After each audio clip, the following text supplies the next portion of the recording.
Hello and welcome to the Quantum Networking channel by Aliro. If you're joining us for the first time, I have some helpful resources to highlight for you. First, if you have questions during the presentation, please send those questions to us anytime through the Ask a Question box below. I'll be monitoring questions throughout our time together. We'll answer as many of them as we can at the end of the presentation. You can download slides from today's presentation, as well as a quantum networking solution brief anytime by clicking on the Attachments tab below. Also available for you to download is a white paper about integrating quantum and classical networks. There's also a link there to our website where you can download other white papers from Aliro. Lastly, this webinar is being recorded. It will be available to view on demand following today's live broadcast. I'm your host, Emily Carter. I'm the Marketing and Community Manager at Aliro, and joining me today is Bruno Rijsman, Fellow at Aliro, with a presentation on how to make IPsec quantum secure. Bruno, thank you so much for being here today to give us a step-by-step walkthrough of this process. Thank you very much, Emily, for the introduction. As Emily mentioned, in this webinar, I'd like to give a tutorial on how to deploy quantum-safe IPsec. First, I'll start with a brief overview of IPsec as it is being used today. Then I'll describe which parts of IPsec exactly are vulnerable to attack by future quantum computers. I'll introduce the various approaches for making IPsec quantum secure, including both post-quantum cryptography and also quantum key distribution. And at that point, I'll get into the main part of the seminar. I'll describe the standardized extensions to the IPsec protocols to make them quantum safe. And then finally, I'll give some hands-on examples of how to configure quantum security on IPsec products that are currently commercially available and widely used. So I'll start with a brief introduction to IPsec. IPsec enables the secure exchange of messages over some untrusted networks, such as, for example, the public internet. The main services that IPsec provides are confidentiality, authentication, and integrity. Confidentiality means that IPsec encrypts messages. Authentication means that the receiver can verify that messages were actually sent by the claimed sender. And integrity means that the receiver can verify that messages were not modified in transit. IPsec also provides some other security services that I won't discuss here today because they're not directly related to quantum safety. The main application for IPsec is virtual private networks. There are two types of VPNs, gateway-to-gateway VPNs and host-to-gateway VPNs. Gateway-to-gateway VPNs connect multiple corporate networks, for example, headquarters and branch offices, over some insecure IP network using encrypted IPsec tunnels. Host-to-gateway VPNs connect home workers to some corporate network over the public internet, once again using encrypted IPsec tunnels. Now, IPsec is not one single protocol. Instead, it's a very large and complex suite of protocols. There are two data plane protocols that secure the user data IP packets, namely authentication headers and encapsulating security payload. There are also multiple control plane protocols that are responsible for things like authentication, creating and managing security associations, and for negotiating cryptographic parameters. In this webinar, I will only cover one of these control plane protocols, namely the Internet Key Exchange Protocol version 2, or IKV2 for short.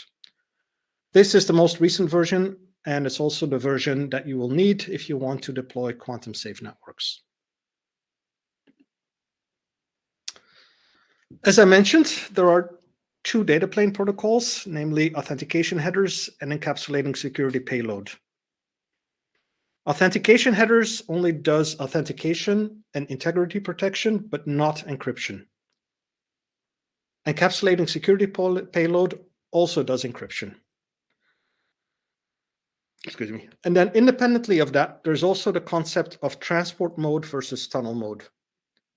Transport mode keeps the original IP packet header, but tunnel mode encapsulates the original packet, the original IP packet, by adding an additional IP header on top of it. Each of the 4 possible combinations has its own specific use case, but in this webinar, I will only discuss ESP tunnel mode, which is the option in the bottom right here on this slide. This diagram shows the format of a data plane ESP packet in tunnel mode. The security parameter index identifies the security association. The sequence number is used to prevent replay attacks. The original IP packet that is sent through the IPsec tunnel is encrypted and encapsulated into the ESP packet, shown in blue here.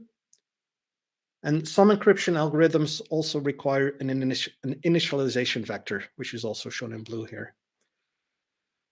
The padding is used for alignment and can optionally also be used for something that's known as traffic flow protection, in other words, for hiding traffic patterns. And finally, the authentication trailer contains an integrity check value, which is used for authentication and integrity checking.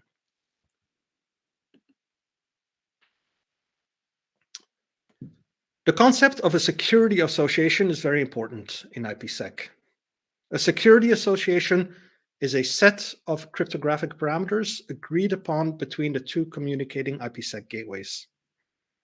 This set of negotiated cryptographic parameters includes the encryption protocol, the authentication mode, the Diffie-Hellman group, the pseudo-random function that's used for deriving keys, and the integrity algorithm that's used for generating digital signatures. And I'll cover each of these concepts in more detail later on.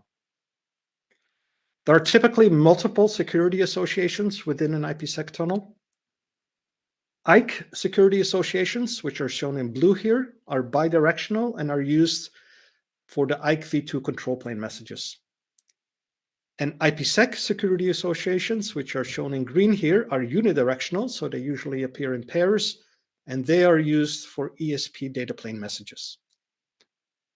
There are often multiple IPsec security associations for different flows of traffic and also for rekeying.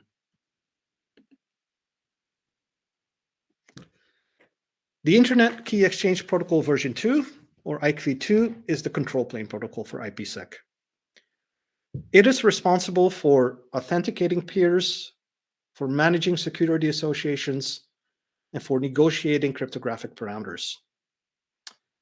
IKE-v2 runs over UDP, and because UDP is unreliable, IKE-v2 implements its own reliability mechanism using things like message IDs and retransmission timers. Also, because IP fragmentation causes practical problems related to NAT, for example, IKE-v2 implements its own fragmentation mechanism to deal with messages that are larger than the path MTU, and this will turn out to be important later on. IKE-v2 messages always come in pairs that are called exchanges, which consist of a request that is sent by the initiator and a response that is sent by the responder. There are several exchange types. IKE SA-init and IKE auth exchanges are used to establish the initial IKE security association and the initial IPsec security association. Then create child SA exchanges are used to establish additional security associations, either for new traffic flows or for rekeying. And finally, informational exchanges are used to tear down a security association, to report error conditions, and for other types of housekeeping. There are also some other exchange types that are defined in IPsec extensions, including quantum security extensions, which we will see later on. This slide shows the format of an IKE-v2 control plane packet. I won't describe each field in detail, but the important thing is that there is always a fixed IKE-v2 header, which is shown at the top here, which is followed by a series of one or more IKE-v2 payloads. And each payload is identified by a payload type and has its own generic header, which is shown at the bottom here. This is a list of header types that are defined in the base IKV2 standard. There are additional header types that are defined in IKV2 extensions, and this once again includes the new extensions for quantum secure IPsec. Now, once again, I won't discuss each header type listed here in detail right now, but we'll see several of these header types in the next couple of slides. The IKV2 protocol always begins with an initial exchange. The initial exchange usually consists of an IKE SA init exchange, shown at the top here, followed by an IKE auth exchange, shown at the bottom here, for a total of 4 messages. The purpose of an IKE SA init exchange is to negotiate the crypto algorithms, to do a Diffie-Hellman exchange to establish the session keys, and to exchange nonsense. And all of this is for the initial IKE security association. Then the IKE auth exchange, which follows it, does several things. First, it allows the 2 IPsec gateways to authenticate each other using either pre-shared keys or certificates. Second, it may negotiate, optionally, the cryptographic parameters for the first IPsec security association separately. Third, it may do, optionally, another Diffie-Hellman exchange for the first IPsec security association. Fourth, it will negotiate traffic selectors, which identify the flows of traffic that are protected. And fifth, it negotiates the use of optional features. So I went through them pretty quickly, but I'll show all of these steps in more detail in the next couple of slides. Here is an initial IKE SA init exchange in more detail. The security association payload, which I highlighted in red here, is used to negotiate the crypto algorithms for the control plane traffic in the initial IKE security association. The way that it works is that the initiator, which is on the left here, sends a list of proposals, and then the responder selects the proposal that he likes most. Each proposal consists of a list of transforms, where each transform describes a particular crypto algorithm. So for example, here we see that the initiator offers 2 options for the encryption algorithm, namely AES and triple DES. And then the responder chooses one of those options, namely AES for encryption. And it's the same for all the other crypto parameters. The key exchange, which is highlighted in red on this slide, is used to do a Diffie-Hellman exchange, which enables the 2 IPsec gateways to agree on a shared secret. This shared secret is combined with other things such as nonsense, identities, and other data as input to something that's called the key derivation function, which produces the various encryption keys and authentication keys that are used in IPsec. I will cover the details of how Diffie-Hellman works in one of the upcoming slides. And finally, the IKE SA init exchange is used to exchange nonces. And these nonces are random numbers that are mixed into the key derivation function to prevent replay attacks. The second part of the initial exchange is the IKE auth exchange, which I've shown here. Once again, I'll go through the various fields.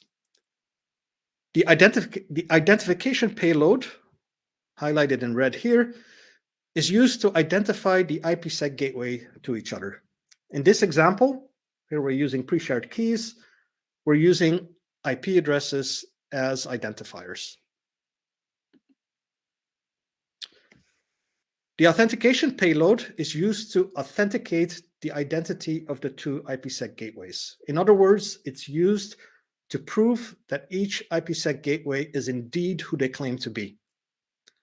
In this example, I'm using pre-shared key authentication. The authentication is performed by computing a hash-based message authentication code, or HMAC for short, over several pieces of data, including the pre-shared authentication key and the identity. And then the responder verifies the HMAC code. If the verification succeeds, It proves that both IPsec speakers have the same pre-shared authentication key, and it also proves that the message was not modified in transit.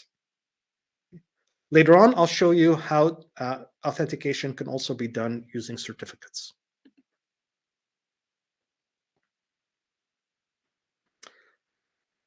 The ICE-auth message may also contain notify payloads, which are used to negotiate optional features.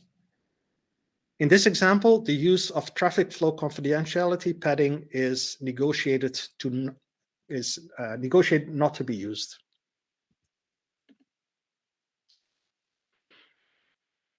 Here we see another round of crypto algorithm and negotiations, similar to what we saw before in the ICE SA init message.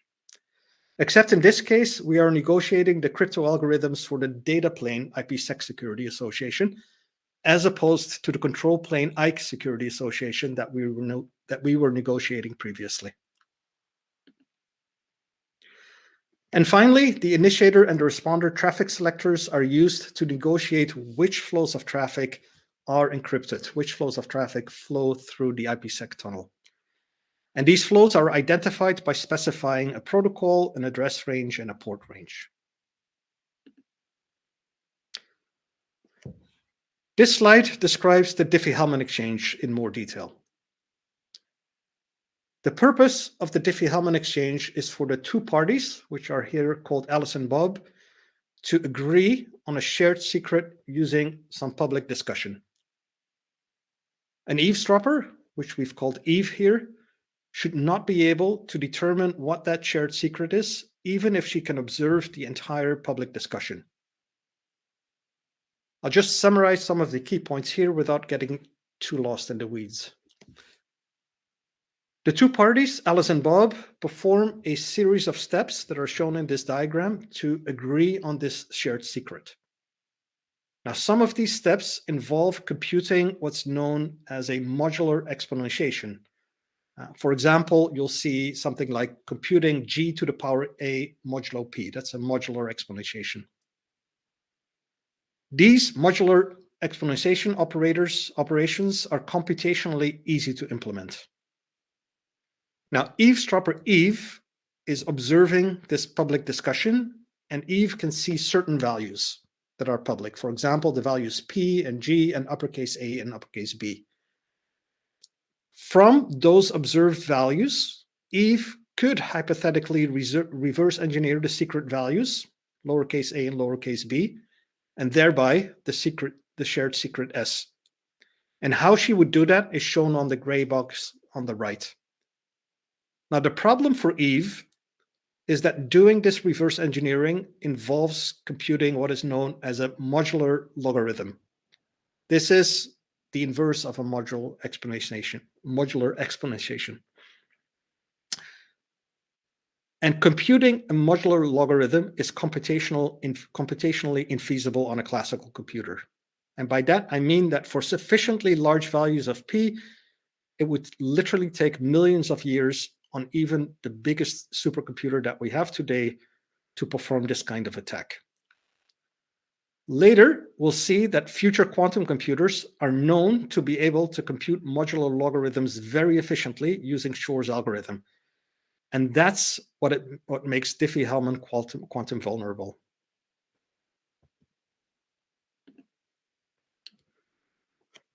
Two slides ago, I described how IPsec can use pre-shared keys for authentication. IPsec also has another mechanism for doing authentication, namely certificates. Here we see an initial ICE-auth exchange that uses certificates instead of pre-shared keys for authentication. There are three main differences to the pre-shared key authentication that we saw in the example before.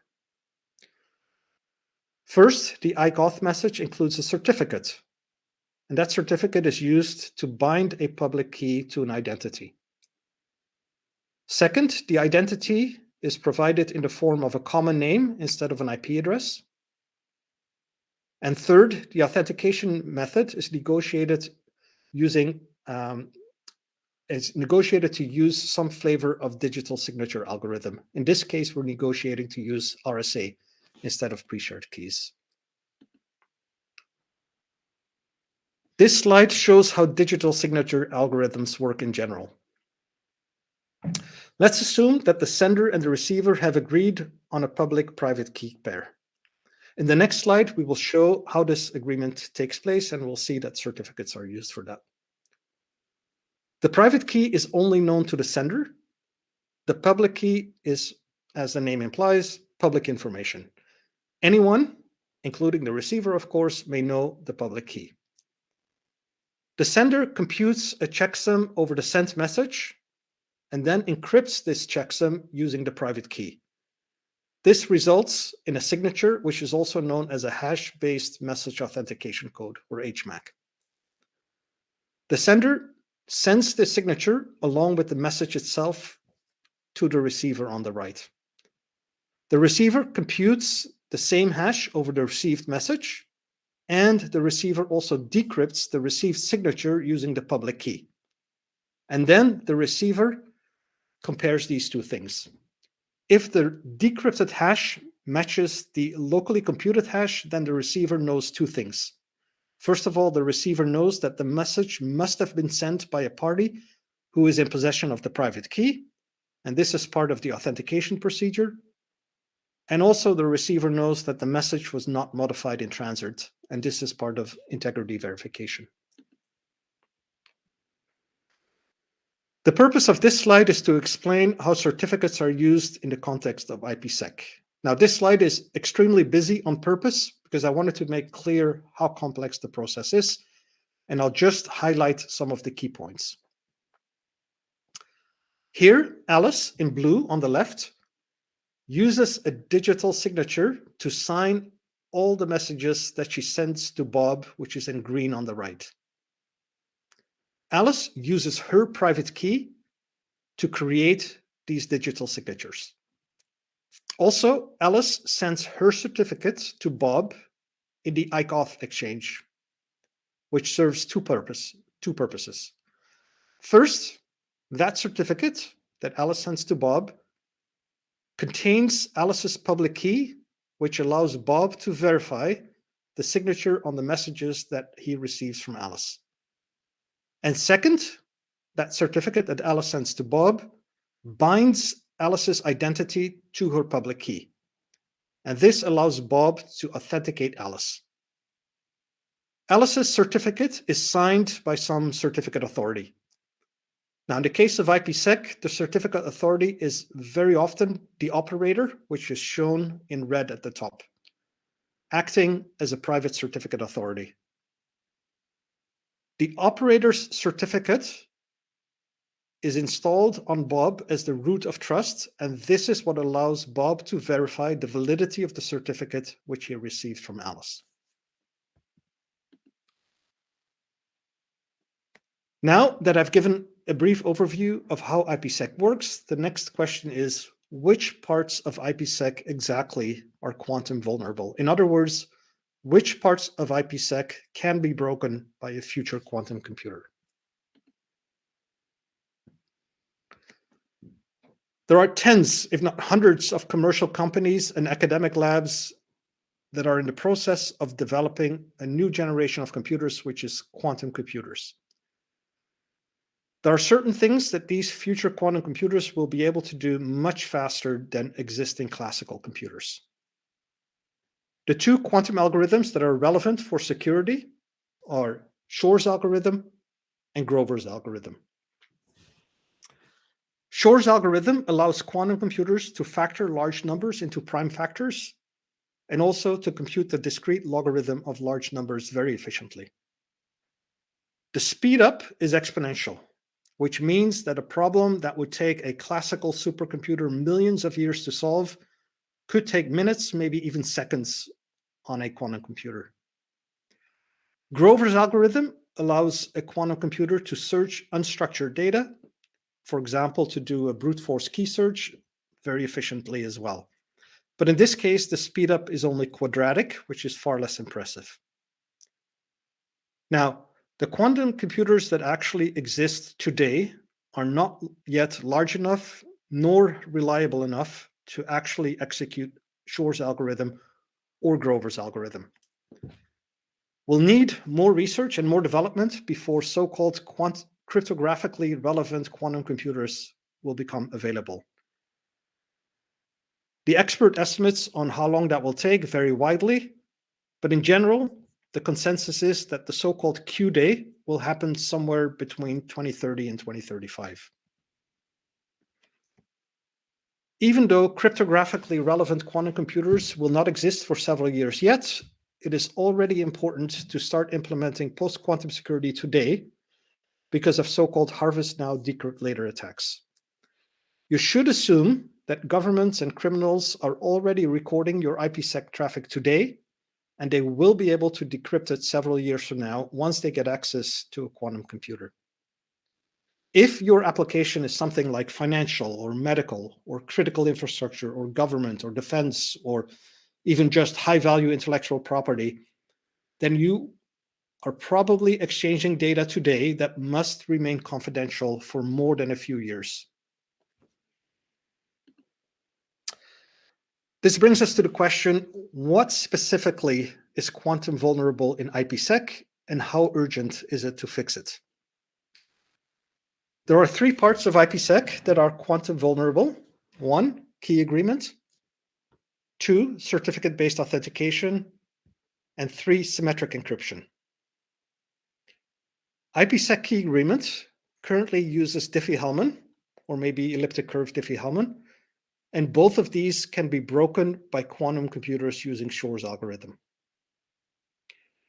Certificate-based authentication uses digital signatures and certificates, which currently rely on RSA or elliptic curve DSA or Edwards curve DSA. And once again, all of these can be broken by quantum computers, once again, using Shor's algorithm. And finally, all symmetric encryption protocols, including AES, including triple DES, including every symmetric encryption protocol, is somewhat vulnerable to attack by quantum computers due to Grover's algorithm. Now, having said that, the severity of the threat and the urgency of fixing it is quite different for each of these three categories that I covered. Making key agreement quantum resistant is the top priority. You should literally start doing that as soon as possible. The reason for that is that this is the part of IPsec that is vulnerable to harvest now, decrypt later attacks. Also, as we will see in a couple of slides, making key agreement quantum resistant is the area where the standardization process is mostly complete, where most IPsec vendors have already implemented the software. So this is the part that's most ready to go. Making certificate-based authentication quantum resistant is the second priority. The reason that the urgency is lower is that, unlike key agreement, authentication is not vulnerable to harvest now, decrypt later attacks. Any quantum attack on authentication requires a man-in-the-middle attack and must happen in real time. It cannot happen after the fact. So for that reason, you can afford to wait fixing the authentication part a little bit until we are closer to actually cryptographically relevant quantum computers being available. Another reason to wait in this area is that the standards and the products for quantum resistant public key infrastructure are way more complicated and far less mature. Making symmetric encryption quantum resilient is the area of least concern for two different reasons. First of all, because Grover's algorithm only provides a quadratic speedup, it can easily be solved by doubling the key sizes. Now, the only minor issue here is that there's currently no standard for AES 512.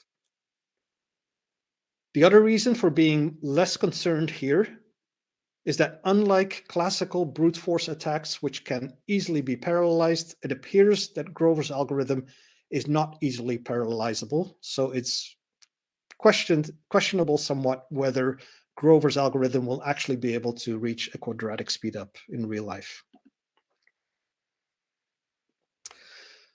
In addition to the technical arguments for implementing quantum-resistant security, there are also some regulatory considerations.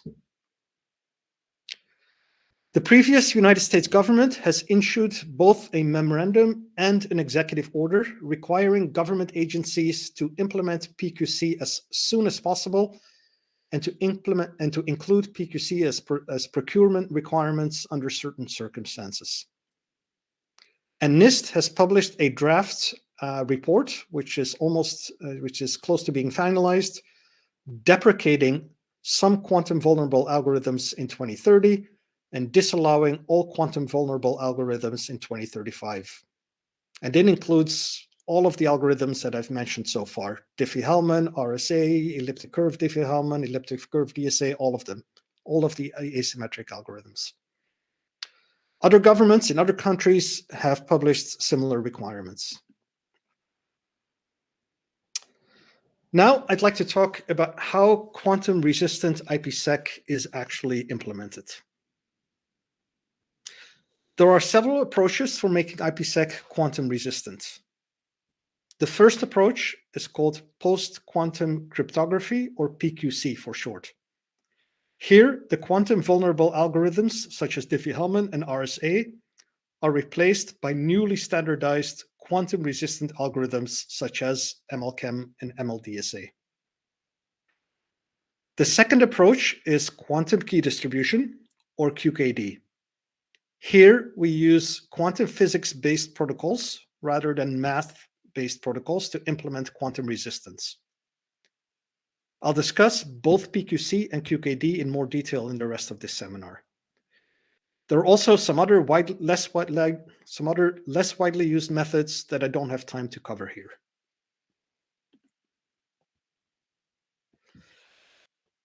There are different types of quantum key distribution. First generation QKD products have been around for more than 10 years now. They generally use something that's known as prepare and measure protocols, and you may have seen BB84, which is an example of that. Recently, next generation of QKD systems have been introduced that are entanglement-based, and they use protocols such as BBM92 or MDI. These next generation systems are more secure, they're more scalable, and they're more prepared for a future evolution to general purpose quantum internets. For more information about these different types of QKD, you can have a look at our earlier webinar that we recorded in June of 2024. Now, as far as IPsec is concerned, it doesn't matter at all which one of these QKD technologies you are using. All of these QKD technologies prepare keys and they deliver those keys to IPsec using the same standard key delivery interface that we will see in detail later on. Another important concept is the concept of hybrid quantum resistance, where we combine multiple crypto algorithms. For example, you could combine traditional Diffie-Hellman with one or more PQC algorithms, such as MLChem, and then you could throw QKD into the mix as well. The main advantage of the hybrid approach is defense in depth. The security of the entire combined system is as strong as the strongest contributing security mechanism. In other words, an attacker would have to break each crypto algorithm individually to break the overall security of the entire system. The second advantage is that it helps with regulatory compliance. Many security standards and regulations have not yet been updated for post-quantum, and they still require the use of quantum vulnerable algorithms such as Diffie-Hellman and RSA. By including them in the hybrid mix, you can be compliant with the regulations. The main disadvantage to this hybrid approach is that it requires additional resources, such as processing and memory and bandwidth, to generate and verify multiple keys and signatures. And then we also have to take into account the additional complexity for standardization and implementation, but this turns out to be not such a big deal in the case of IPsec. It is a big deal in the case of TLS and PKI, but in the case of IPsec, it's not so bad. Now I'm going to move on to discussing how quantum safety is actually implemented in IPsec. I'm going to start with the extensions to IPsec for post-quantum cryptography, but note that I will only cover the extensions for making the IPsec key exchange quantum safe. Today, I won't cover the extensions for making IPsec authentication quantum safe. Making IPsec authentication quantum safe is very closely related to making PKI, or public key infrastructure, and certificates quantum safe, and this is a much more complex and broader topic, which I could perhaps cover in a future webinar. Also, even though the first NIST standards to authentication have been published, the relevant standards in ITF, as well as commercial implications for making authentication quantum safe, are both still a work in progress. In August of 2024, so not that long ago, NIST published a standard which is called FIPS 203, which is the standard for the first quantum safe algorithm to replace quantum vulnerable Diffie-Hellman. The name of the new algorithm is Module Lattice Key Encapsulation Method, or MLChem for short. And you may know it by a different name, namely Crystals Kyber, which was the code name that was used during the standardization process. Now, MLChem, in very broad lines, works as follows. Alice, on the left here, performs a so-called key gen operation, which generates a public key, PK, and a secret key, SK. Alice then sends the public key to Bob and keeps the secret key. Bob performs what's known as an encaps operation, consuming the public key that he received from Alice and generating two things, namely a clear text CT and a shared secret SS. He keeps the shared secret SS and sends the clear text back to Alice. And finally, Alice performs a decaps operation that takes the secret key that Alice kept and the clear text that she received from Bob to perform a decaps operation and generate the same shared secret SS that Bob has. These operations are based on a mathematical problem which is known as the module learning with errors problem. Right? This is different from Diffie-Hellman, which used factorization. There's a strong belief that it's computationally infeasible for an eavesdropper, for Eve, to reverse engineer the shared secret from these publicly communicated values, even if Eve has a quantum computer and even if Eve can run Shor's algorithm. Now I will look again at the same IKV2 exchange that we saw before, and we'll see how it has been extended to support post-quantum cryptography. The relevant RFCs that you can read for yourself are listed here on the right of this slide.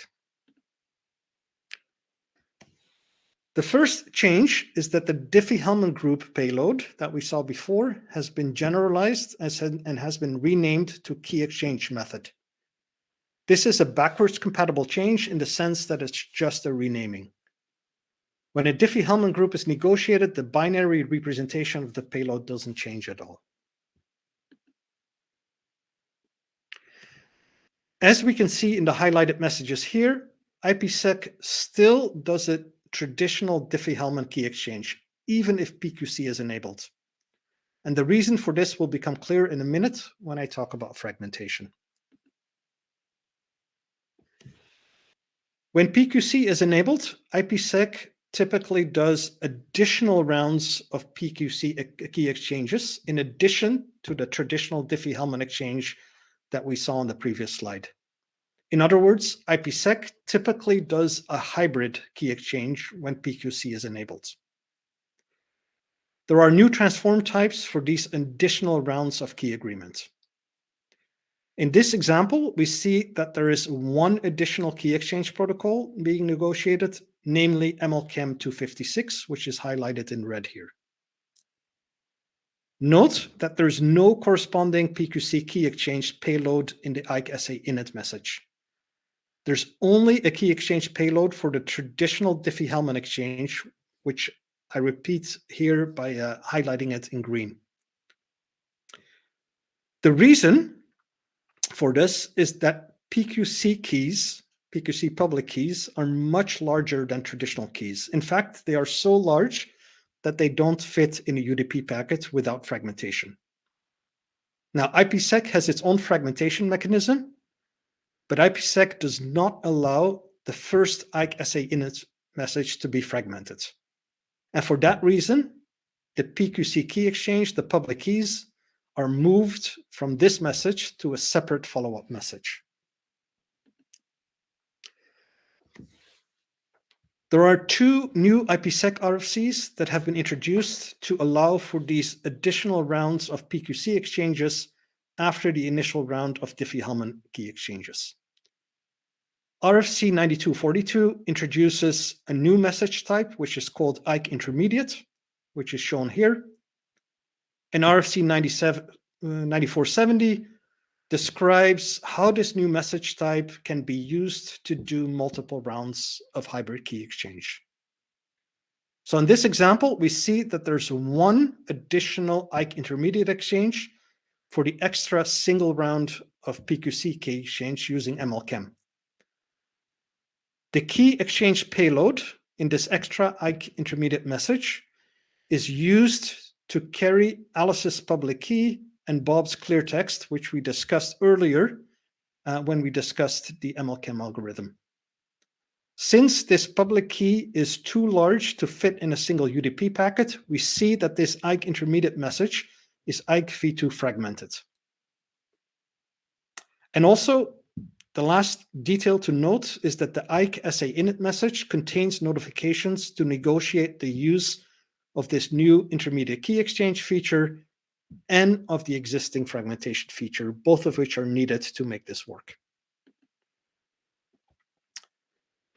So far, I've discussed the extensions to make IPsec standards work for PQC. Now I'm going to move on to extensions to make QKD work. This slide shows how IPsec is deployed in combination with quantum key distribution. As before, we have the two IPsec gateways with an IPsec tunnel in between. We also have two new QKD devices, one on each side, that are responsible for producing the quantum-safe keys. The two QKD devices use the quantum properties of individual photons to exchange keys with each other over dedicated fibers, shown in purple at the bottom. As mentioned before, we posted a webinar back in June of 2024 with details of how this works exactly. Once the QKD devices have produced a key, they hand this key over to the IPsec gateway using a so-called key delivery interface. There are two different protocols for the key delivery interface. One is ETSI QKD 014, which was standard by the European Telecommunications Standardization Institute. The other protocol is the Secure Key Integration Protocol, or SKIP, which was defined by Cisco and which they have recently documented in a public IETF draft. Most QKD devices support both ETSI QKD and SKIP. And most IPsec encryptors use ETSI QKD, except for Cisco encryptors that typically use SKIP. Both protocols are extremely similar in how they work. Note that both ETSI QKD 014 and SKIP are completely agnostic about which flavor of QKD protocol is being used. They don't care how the QKD key is produced. They're just a mechanism for handing the produced key to the encryptor. Here we see an example of a pair of QKD devices delivering a pair of symmetric keys, encryption keys, to a pair of IPsec firewalls. In this particular example, I'm showing an ETSI QKD 014 example, but if I had shown a SKIP example, it would look almost identical. Both ETSI QKD 014 and SKIP are REST interfaces that run over HTTPS. And the flow of messages is as follows. The IPsec gateway on the left first requests a key from the co-located QKD device using what's known as a GET key request. The get key request returns the actual key value, which is secret, and the key identifier, which is public. IPsec transfers this public key ID to the remote IPsec gateway using an IKV2 message, and we'll see the details of how this works on the next slide. The IPsec gateway on the right requests the same key from its co-located QKD device using a get key with key IDs request, and it provides, the QKD device provides, the encryptor provides the key ID in the request, and it gets back the key value. At this point, the two IPsec gateways have the same symmetric shared key, and they start encrypting the traffic in the IPsec tunnel. Here, we show how the IKV2 protocol has been extended to transfer the public key identifier from one IPsec gateway to the other. These extensions are standardized in RFC 8784, which defines a new payload called the post-quantum pre-shared key, or PKK. PPK. The term post-quantum pre-shared may seem a little bit confusing. It's called pre-shared because RFC 8784 was originally envisioned to use manually configured pre-shared quantum-safe keys. And it was only later that RFC 8784 was generalized and used for quantum keys dynamically produced by QKD devices. Now, the protocol is remarkably simple. In the IKE init exchange, there is a use PPK notification to negotiate the use of this extension. And then the IKE exchange, in the IKE exchange, the actual key identifier is transferred using a PPK identity notification. And finally, RFC 8784 describes how to mix this QKD-produced key with the rest of the key material, and this is shown in the box in gray on the right. Here we see an end-to-end example of how all the various protocols work together to use QKD in the context of IPsec. The purple arrows represent the quantum and classical post-processing protocols between the QKD devices. There are no standards for this yet, so these purple arrows are currently typically proprietary protocols from the QKD vendor. The blue arrows represent the IKV2 control plane messages for the IPsec tunnel. The green arrows represent the ETSI QKD 014, or maybe the skip key delivery protocol between the QKD device and the IPsec gateway. And the yellow arrows represent the ESP data plane protocol for the IPsec tunnel that is encrypted using the QKD key. And the sequence of events is as follows. The QKD devices are constantly producing key material. And at some point in time, the two IPsec gateways decide that they want to establish an IPsec tunnel. In the initial IKE-SA init exchange, they negotiate the use of PPK keys, pre-shared post-quantum keys. And this roughly translates into we want to use QKD. The initiator IPsec gateway requests the key from its co-located QKD device using a get key API call. Now, behind the scenes, the two QKD devices collaborate with each other to assign some QKD material that was produced to the requested key and who also assign a key identifier to it. And once they've finished doing this, the key value and the key identifier are returned to the initiator IPsec gateway in the response to the get key request. The initiator IPsec gateway transfers this key ID to the responder IPsec gateway in the PPK identity notification, which is in the IKE message. And then the IPsec gateway on the responder side invokes the get key with key IDs API call on its co-located QKD device, providing the public key ID that it received in the IKE message. It gets back the secret key value, and at this point, both IPsec gateways have the same shared secret encryption key that was produced by QKD. The IPsec gateways typically mix this QKD key with a traditional Diffie-Hellman key and maybe also with one or more PQC keys. And the final resulting mixed key is used to encrypt the ESP data plane. The extensions for IPsec and PQC, the extensions in IPsec for PQC and QKD that I've described so far are probably rather complex to you. But fortunately, these complexities behind the scenes are not visible for the most extent to end users, to people running the network. In practice, it's rather simple and straightforward for operators to configure and monitor PQC and QKD for their IPsec networks. The next couple of slides, I will show some screenshots of commercially available IPsec gateway products to demonstrate how simple it is to turn on PQC and QKD in your network. This is the screenshot of the management web interface of one widely used IPsec gateway product. It shows the screens for configuring an IKE gateway and an IKE crypto profile. Now, this screen contains many configuration fields, but the vast majority of these fields are things that you have to configure anyway as part of the normal workflow for configuring an IPsec tunnel. The only things that are new are marked in red here. Now, enabling PQC for your IPsec tunnel is very straightforward and only involves a couple of new configuration fields. First, you have to check the Enable Post-Quantum Key Exchange checkbox, and then you have to select one or multiple of post-quantum key exchange methods. So here we've chosen one, namely Kyber 1212. That's it. These are the only things you have to do to turn on PQC in your network, using software that's commercially available today. This is a screenshot of the management web interface of another widely used IPsec gateway product from a different vendor. Enabling PQC on an IPsec tunnel is just as simple for this vendor.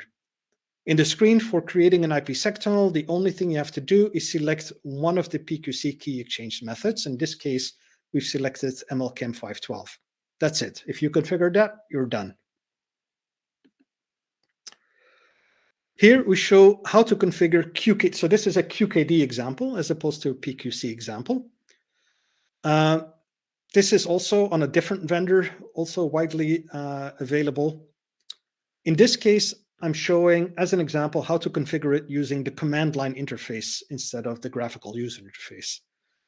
This vendor actually does have a graphical user interface. I just wanted to show you how it's possible to do it using the command line interface as well.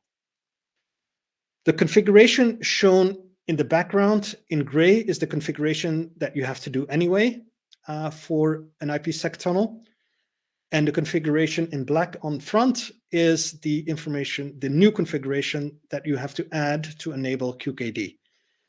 And essentially, the only thing you have to do is say, I want to use QKD, and enter some information that identifies how to reach the QKD device from where to get the key. This is another vendor. This is also an example showing the CLI. This is also an example using QKD. In this case, we're using Etsy QKD 014 as the key delivery interface. The previous example was using Skip, but it's the same thing. This is also additional configuration on top of what you have to configure anyway. And this 90% of this is just information about where to get the key and how to authenticate yourself to the key delivery QKD device. So that brings me to the end of the seminar. These are the main messages that I hope you will take away from today's seminar. If you are using IPsec in your organization, you really should start planning for making your IPsec deployment quantum safe as soon as possible. Specifically, you should start learning about the technology and start doing trials right now to understand the impact on your organization. Securing IPsec key exchange is the most urgent. Not only is your data probably already at risk because of harvest now, decrypt later attacks, but there are also regulatory requirements demanding that you do it. Securing IPsec authentication is less urgent. Deploying PQC is the baseline for getting ready for a post-quantum world. But if you are using IPsec to protect long-term confidential information, you should also consider deploying QKD on top of PQC as an additional layer of security. Example applications that benefit from this additional layer of QKD security include critical infrastructure, medical, financial, high-value intellectual property, government, defense, anything with long-term secrets. If you do choose to deploy QKD, you have a choice of multiple different QKD protocols. We would recommend using a second-generation entanglement-based QKD protocol because it offers better security, better scalability, and it's more future-proof for a general-purpose quantum internet in the future. If you want to know more about the different QKD protocols, one more time, you can look at the recorded seminar from back in June. And the main thing I want to get across is that there is really no reason to wait any longer for making your IPsec network quantum safe. The NIST post-quantum crypto standards have finally been standardized. This is one of the main blocks that we were waiting for. The IETF post-quantum IPsec standards are ready as far as key exchange is concerned and are nearing completion as far as authentication is concerned. We're expecting the authentication part to be finalized this year and be implemented probably next year. IPsec vendors have started implementing the new standards and they're ready for evaluation and trials. The screenshots that I showed you were publicly available virtual machines that I could get on Amazon Web Services. Also, the QKD products are ready and already integrated with IPsec using either etcqkd 014 or SKIP. And the last thing that I hoped I convinced you of, that even though this is quite complicated behind the scenes, it's actually much easier to configure and deploy than you would imagine. And that was all I had. I'll be happy to take questions if there are any. Excellent. Bruno, thank you again for this in-depth look at implementing quantum security. We do have some questions for you. Folks, if you have a question, please add it to the queue, because if there are any questions that we can't get to during the time that we have today, we'll follow up with you individually after this session. A question that we've gotten from the audience is about the benefit of using QKD. What is the cost benefit of using QKD to make IPsec quantum safe?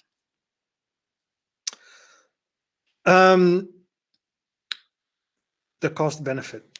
There is definitely an additional cost to deploying QKD on top of PQC. And I would also say that one should always deploy PQC as a base level of security and then consider adding QKD as an additional layer of in-depth security on top of that. And the decision of whether or not the extra cost of QKD is weighs up against the extra benefits, that the extra security that it provides, I think that is determined by the level of the cost of what would happen if your data is compromised. There is the theoretical chance that PQC algorithms could be broken. And if you layer QKD on top of that, then an attacker would have to break all of these, and you would have an additional layer of security by deploying QKD. Excellent. Thank you for that. Our next question is, would there be a limitation on distance of the VPN connection? Because quantum is available for around 150 kilometers. Could you still use VPN and daisy chain Alice and Bob boxes to extend the distance? Great Yes. question. Yeah. So QKD has distance limitations. The currently available products are indeed around 150 kilometers. There are some developments to make that longer. There are several ways that you could extend the distance. The technology that is most widely deployed today is called trusted relay nodes, where you relay the key across multiple QKD devices. Another technology that is not yet widely available, but under development, is either using repeaters or using different types of middle boxes based on interference, where you could extend the distance, once again using relay nodes, but those relay nodes would not have to be trusted in the sense that the secret key is exposed there. So there's a technology available today, trusted relay nodes to extend the distance, and a better technology under development. Fantastic. Bruno, we have more questions to ask, but we are out of time. So folks, if you've asked a question that we didn't get to today, then we will follow up with you by email after the session. Folks, thank you so much for joining us today. If you have questions while you're watching the on-demand replay, you can direct those to info@alirotech.com. One last reminder, we have another webinar on the way next week, talking more in depth about using free space communication in combination with quantum communication. Thank you everyone for attending our broadcast today. Bruno, thank you so much for sharing your expertise with us today. You're welcome. It was a pleasure.